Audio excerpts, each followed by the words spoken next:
Hello, everyone. My name is MODSUN, and this is track by track of my album, Internet Killed The Rockstar, with Rock Sound. Yeah. General inspiration is definitely that whole scene vibe is really in my DNA. So that's just like a kind of very upfront influence.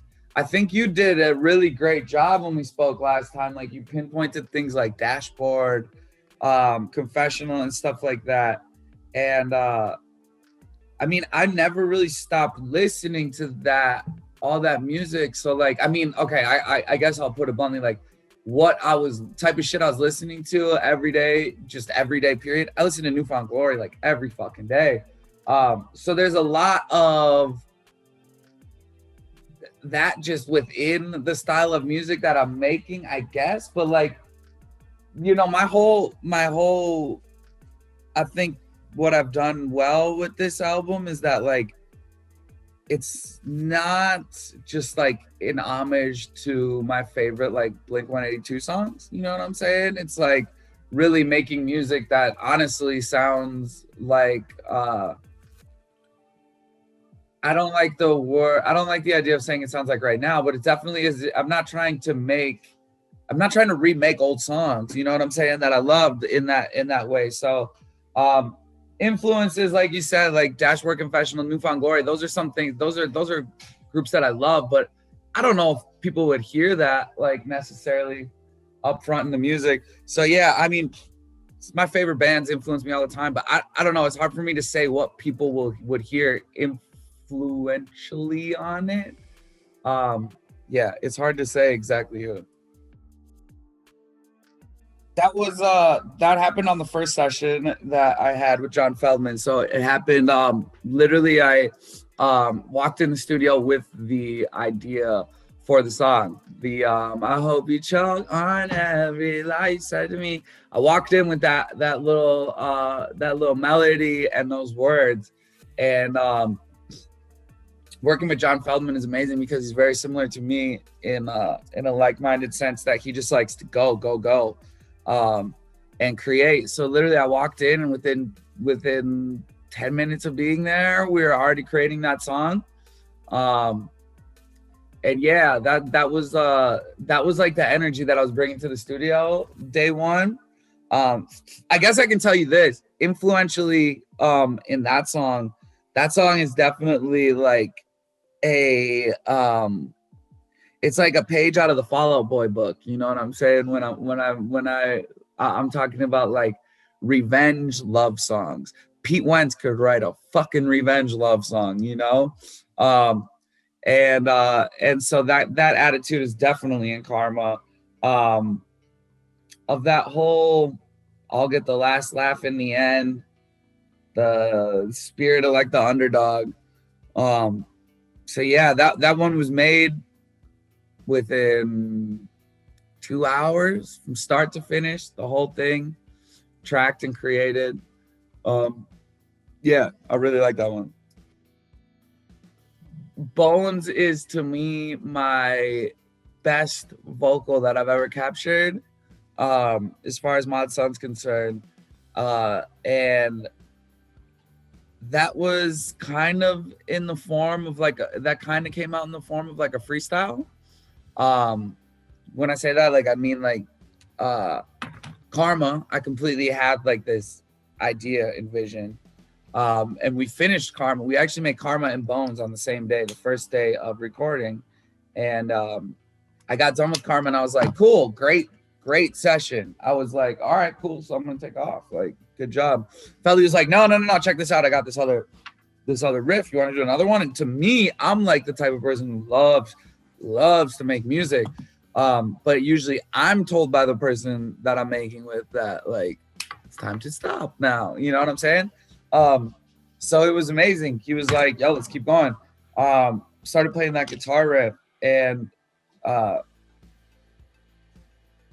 the truest form of the answer is like, I wanted to make it like immediately when I heard that guitar riff, I thought of like this feeling of a car crash. and I couldn't tell you why. That's where my head went, was into like this car crash and capturing like the calmness right before you get in the car crash into the eruption of it. And that's kind of where my headspace was in writing that song. And like I said, yeah, we did that one on the exact same day as Karma, the first day of recording. So like, I think we've both heard collabs where it should have worked and it didn't. You know what I'm saying? Some people's voices just don't mesh together, and it could on paper look like it would be the most perfect collab ever, and it just doesn't happen. With me and Avril, it is crazy every time I hear it, because every time I hear it or any comments I look about it, it's all like, wow, what a duet. They sound great together. So like the idea for Flames. So what I really wanted to do with this album is like, I was very conscious of riding the line between like a conceptual album and a not conceptual album. Like, I'm not trying to make like this giant fucking grandiose concept album. It's kind of a scary title anyway, concept album. It's so like overbearing. But I was aware that I was telling a story. And so, like you just said, Karma, Bones, Flames, those are the three releases, 1, 2, 3 in a row on the album. So Flames to me was like, I always knew Karma was number 1, Bones was 2, and Flames was gonna be 3. Flames was the third song that we made. It's kind of funny how like the order affected like the story and stuff. So when I made Flames, again, I made that song within, a couple hours on the day, and I had it. And to my ears, every time I heard it, it was unfinished. I don't know why. It was a lot of people on my team. Their initial reaction was they were jumping at it. They're like, "Oh, I love Flames. I love Flames." And I was like, "Word?" Like, I don't really hear it like you guys are hearing it. And I just always felt like it needed something.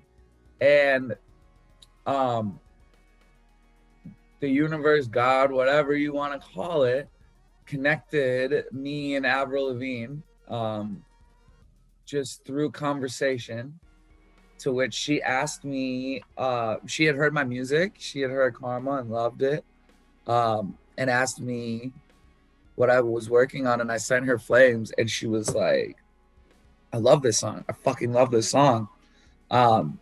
And right then and there, I still didn't, in my head, I wasn't like, I'm going to get Avril on this, right? I still wasn't. And I'm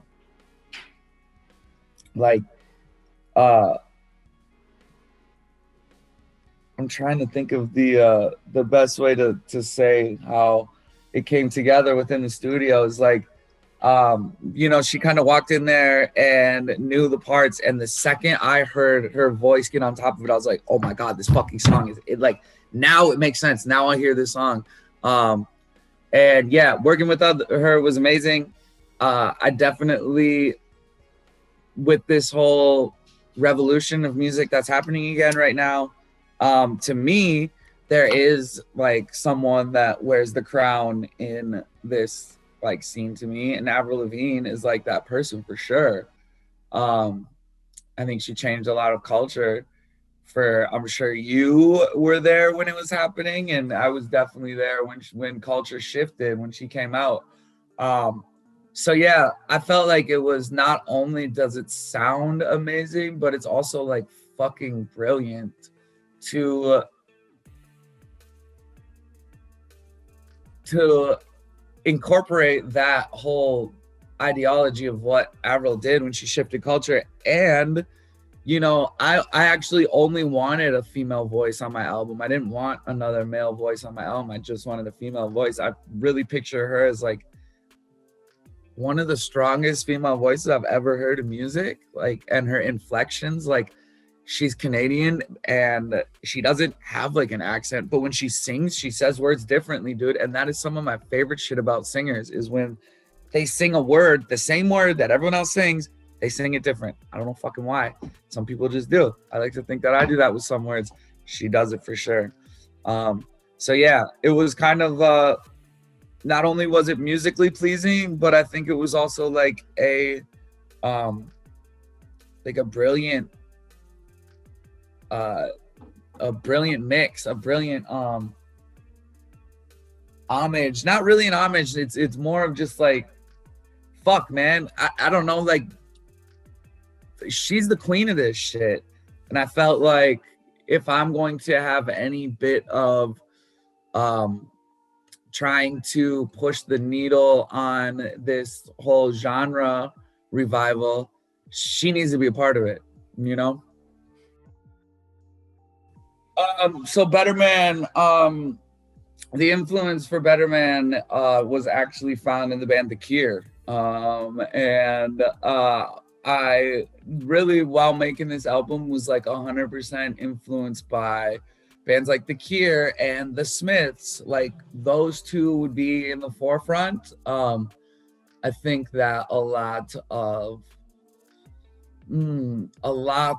shit, I think we both know, we can both confidently say this, a lot of the scene, a lot of quote unquote emo, a lot of all that aesthetic is like a natural growth from things that The Cure and The Smiths did. Morrissey has leaked into every facet of quote unquote emo, you know what I'm saying? And then as far as The Cure goes, like, I mean, I don't know if there's a band that was better put together as far as like great musicians, great classic. I want to say The Cure was a 3-piece pretty much the whole time, I think.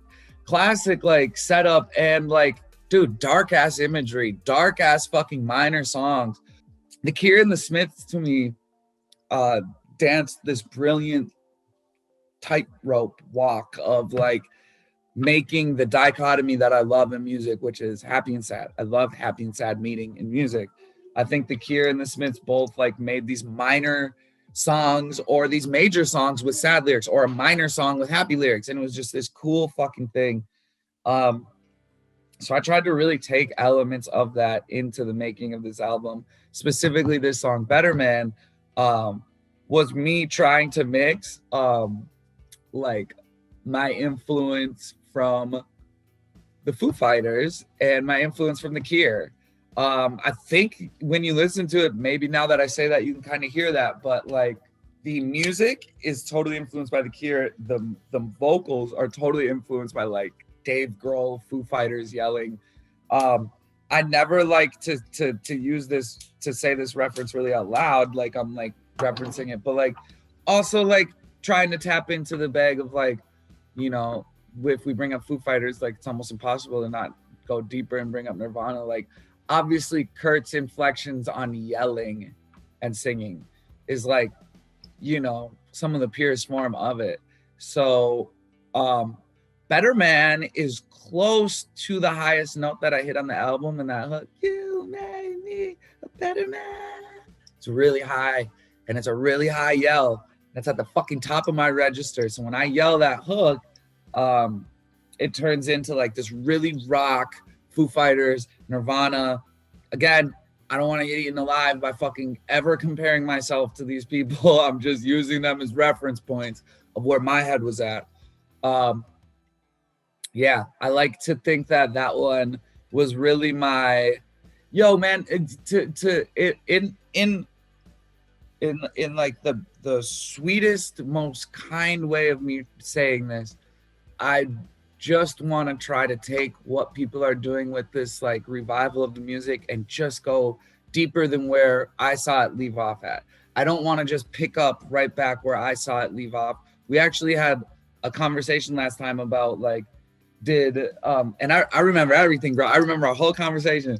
Like, did it actually fade away, or was whatever, like to where I saw it kind of the point where it kind of stopped. I don't want to just pick up where that left off. I'm trying to like really like take this shit deeper and bring all these things that I did the last 10 years to that table, which is like different melodies, dude. Like I was in rap music for a very long time studying rap. So like obviously my melody and I think of a lot of stuff from the mind state of a rapper. So like going in there and doing different kind of melodies. But I think Betterman is like a perfect example of like taking classic feelings, classic sounds, classic vibes, classic fucking tempos, and being like, all right, let's like take this a little deeper. Like I think the bridge on Betterman really, you know, kind of separates me from the pack. Like when you listen to Betterman, I think you're hearing a full on vision of like right now 2021 rock and roll scene music. I think it's like fucking a really great example, dude. So yeah, those are kind of my influences on them. I love people going MODSUN making pop punk music in 2021. I love it. I'm not gonna fight against that title. I also love when they say MODSUN making punk rock music in 2021. Hey, bro, we both know we ain't calling MODSUN punk rock music, dude. Punk rock is fucking no effects and shit, bro. Not MODSUN. Like we wouldn't even call Blink 182 punk rock music. You know what I'm saying? It's fucking a weird time to read that they're calling what I'm doing punk rock or even pop punk. Like I mean, just to put it bluntly, like I didn't make a pop punk album. Like I really want to be clear. Like when you listen to the 3 songs I released from this album, Karma 100% jumps in that pop punk lane, but I don't think Bones or Flames live at all in the pop punk world. And so when you get to this point on my album, we'd be 5 songs in now, Prayer hits. I wanted to make it very clear that I am not like trying to make a surface level summertime album. It's not what I'm trying to make. I'm literally trying my absolute best to make a timeless album. One of the albums that I want to listen to in 10 years and it's better than it was when it came out. Like that's my shit.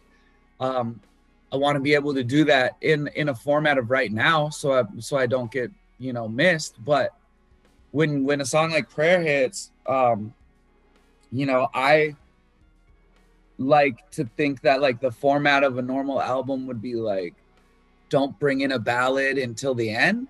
Fuck that. Like my life is very on display in this album. And like at that point of the album, that's like the turning side, and letting you know that you're about to witness fucking album with an emotional spectrum, and you're not gonna hear the same fucking song twice on the album. So Prayer starts with a piano part that I wrote, and like for me that's just my duty to my life going really well. The song is called Prayer. It's literally talking about how just something so simple like starting to pray within the last 2 years has like changed everything for me, and I feel like it's kind of my duty to spread that message, that faith and prayer and having someone to speak to that you can be completely vulnerable and honest with has like really, really heavily affected me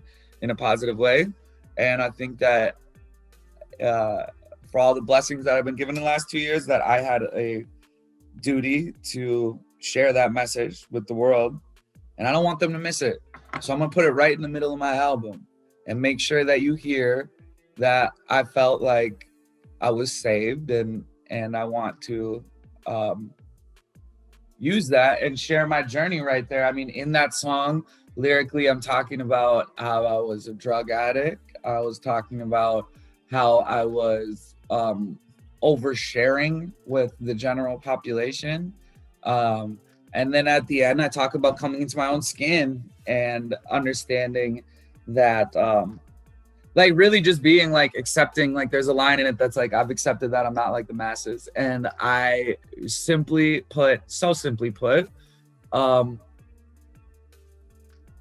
and to me, it's like really fucking a deep moment for me, because it's like really being like, I have gone through 15 years of being a musician, and I just now feel like I am doing what I'm truly supposed to do. I feel like I have found my voice. I feel like I can see my vision clearer than ever. And it took me a really long time to get there.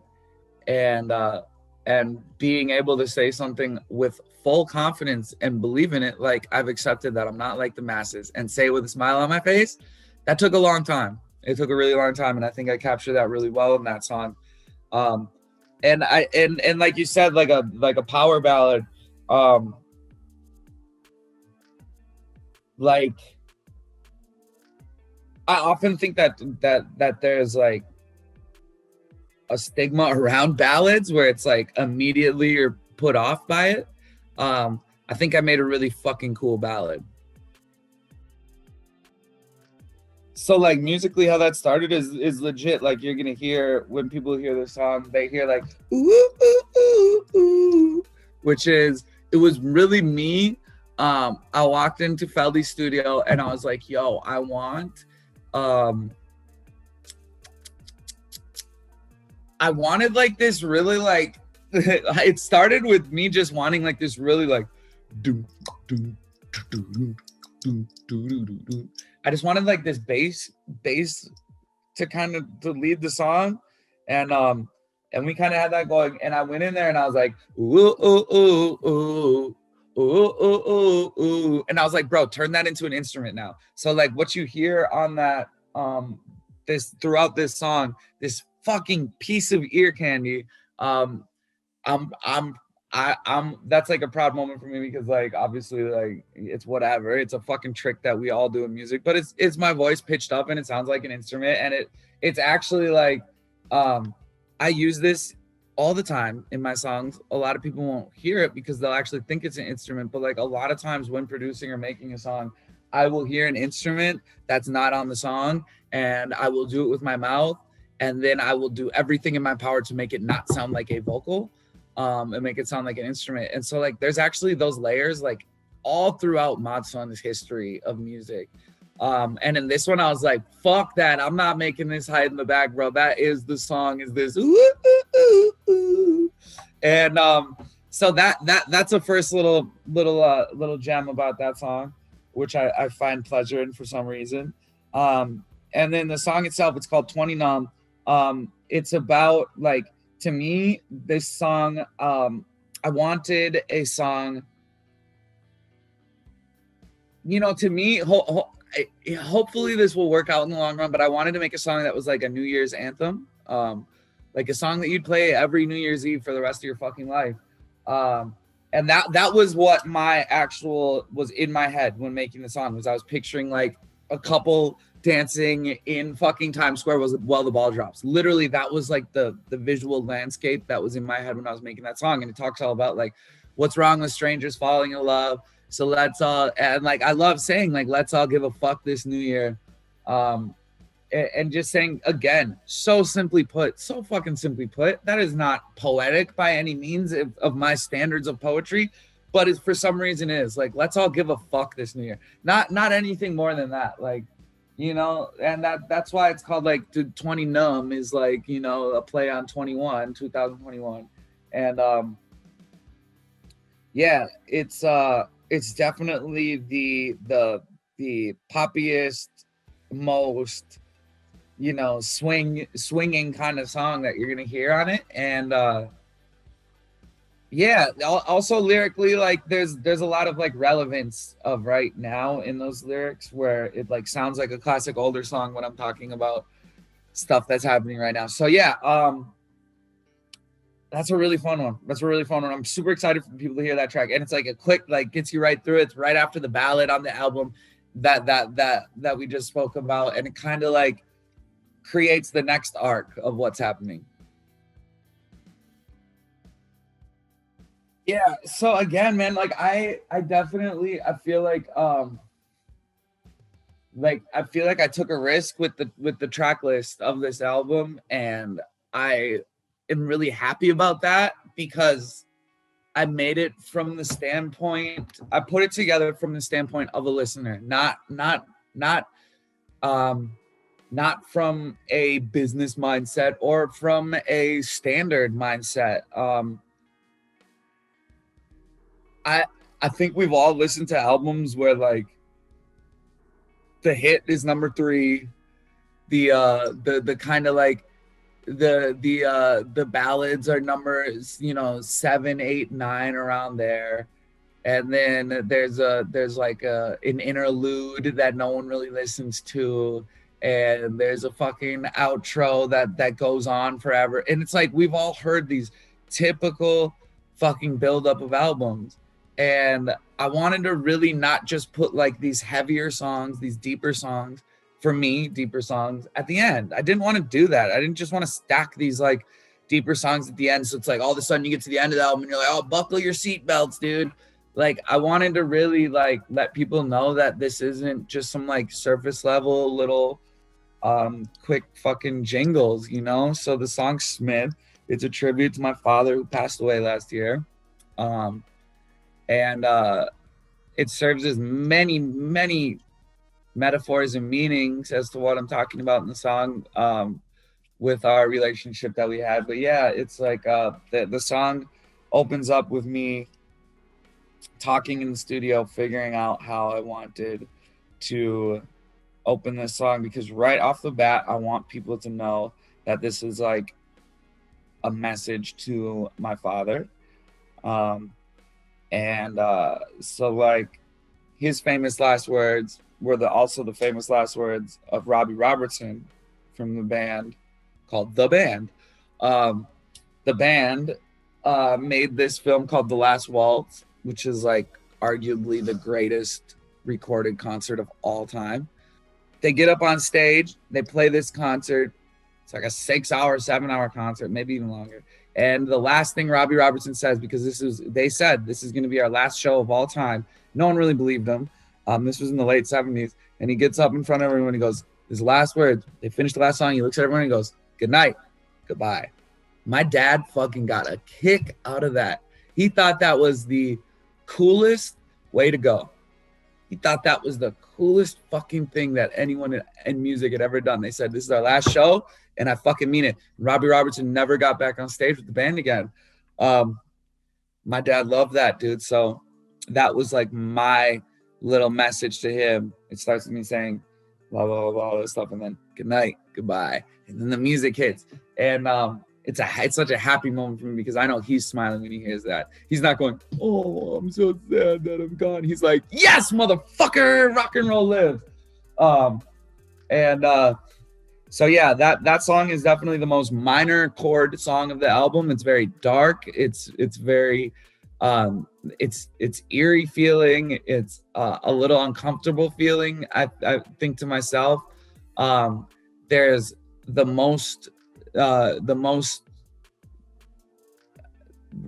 angsty filled scream on my album. Why isn't that song? I don't know if that's whack as fuck to say.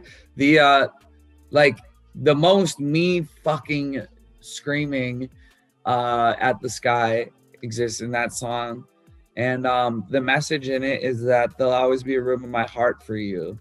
And I guess I'll tell you what I haven't really told anyone with that song is like I was always trying to find a place in my heart for my father throughout my whole life, not just when he passed away, but specifically after he passed away. I didn't know how I was going to carry him around with me everywhere and have him live in my heart.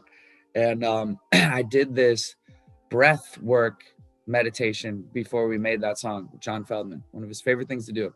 And if anyone out there is familiar with breathwork meditation, it's fucking hardcore. It is actually hardcore. You go like this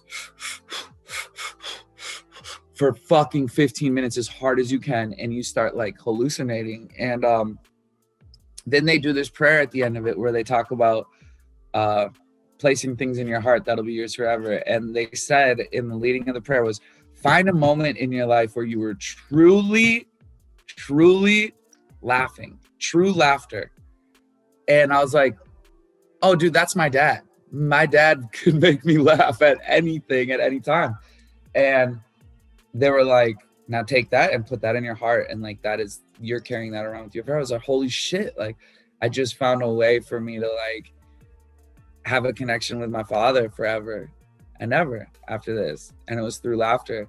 And that was saying I found a room in my heart for him.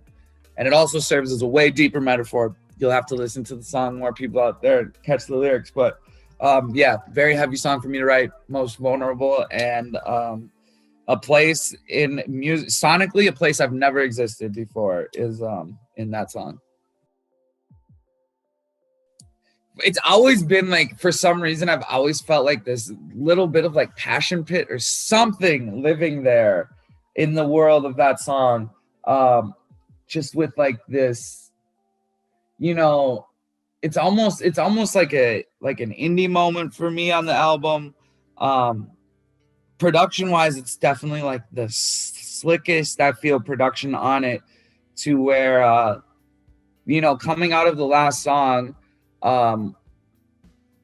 you know, the last song that was on the album, the song called Smith that we just spoke about, that was in the storyline kind of capturing my life up until the chaos. You know what I'm saying? Capturing all the chaos up until where I started to feel moments of calm, which was in these last 2 years of changing my life so drastically. The standout thing that this song is to me is this is a song celebrating sobriety, which I don't hear that shit.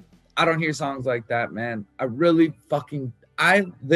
tell you why. One of the reasons I was up so late last night, because New Music Friday dropped last night. And I notoriously go on New Music Friday at Thursday at 9 p.m. when it drops in LA, and I listen to every fucking song on New Music Friday. Some only get 10 seconds of my time, but I find so many things. Why I'm bringing that up is because I listen to new music every single week. I dedicate hours of my life to listening to what's going on in music. I don't hear songs celebrating sobriety, period. You just fucking don't. But you can hear 10 in a row about getting fucked up all night. You know what I'm saying? I wanted to make something different. Rollercoaster is about celebrating the fact that I quit doing drugs and drinking, and it changed my life. So, you know, Rollercoaster just thematically is like a ride, and it goes around and around and it goes up and down. And it's me saying, like, get me off this fucking roller coaster. Like, I want some stability. I want to feel calmness. I don't want to be going at 100 miles an hour all the time around these fucking twists and turns. I want to be able to have some clarity and moments of still, you know? I want to have moments of silence and still in my life now. And that's what Rollercoaster is doing to me, is it's celebrating that whole new me. That's the start of the rebirth, you know?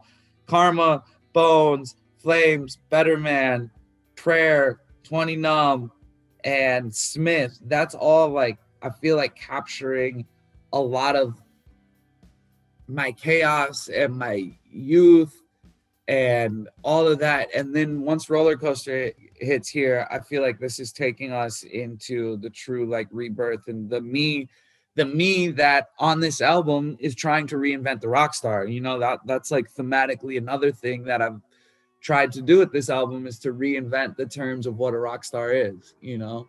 And I think Rollercoaster is like, that's where the album shifts into this, like, rebirth of me.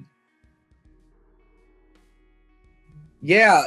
Annoying was actually, so check it out. Annoying was the last song that I made for the album. I snuck it in right at the last second. My album was going to be a 10 song album, or a 10 song album, yeah. And I had this weird thing. I'm a numbers person, and my favorite numbers my whole life have been 33 and 11.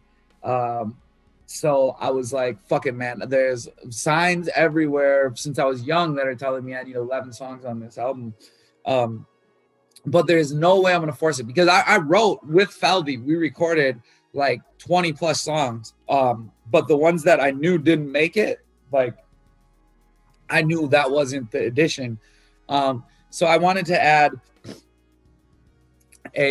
another song to this album. And to be just totally honest, I maybe because I'm so close to it, I hear it wrong, but I don't really, Annoying to me is really the only true, like, love song on the album. I would say the other songs, are like falling out of love songs, or like breakup songs, or moving on songs, or like with Karma, like revenge songs. um I didn't have like a true like, fuck, I'm falling in love again, and I'm like in a different place mentally. Like, you know, that's the beautiful thing about making an album, is that like, hopefully if you do it right, by the time you end, your mind is in a different space than when it began. Because I think that making an album is like, if you're a fucking artist, that's the truest form of therapy. I don't know. You could go talk to a therapist every day for fucking hours, but you could go in a studio and write a song for 20 minutes. And most artists are going to feel better writing a song. It's just a fact, I think. So my head was 100% in a different place by the end of this album. You know, I came into it kind of feeling broken, kind of feeling unwanted, kind of feeling dead inside, and like not knowing what my future held. And then by the end of this album, I was 100% opposite of all those things I just said. So I wanted to make a song about that, and I thought like it would be such a great way to make a song, make this love song, but talk about it being like the dichotomy that I talk about it being annoying, how fucking in love you fall with someone. Talk about like, I'm a Pisces, like I fall like that, and like honestly, like I also in my heart, like I know when I'm in love, and it engulfs me and eats me alive. And it's almost like it's annoying, dude. It's annoying that like I'm such a sucker for love. And as beautiful as it is annoying, because I change, you know, my mind changes about so many things. I put like the person that I'm in a relationship like damn near above me, you know, to a fault in a lot of ways. So the song Annoying is a love song at its heart. And it's about that. It's about how that feeling is fucking, it's unstoppable, and it's like annoying. I've been waiting for someone to talk to me about this song, because like this is one of those songs that like it either goes great for me or it goes bad for me. It's like a super risk, and I love that I take that, because like I said, this works great. What I was saying for Annoying is actually way more true to this song. I know how to write a top 40 hit. I know how to write a jingle. I also know how to put together a phrase that is tweetable. You know what I'm saying? It's 2021. Like that's where a lot of songwriting comes from, is the idea, could you tweet this and it would go off?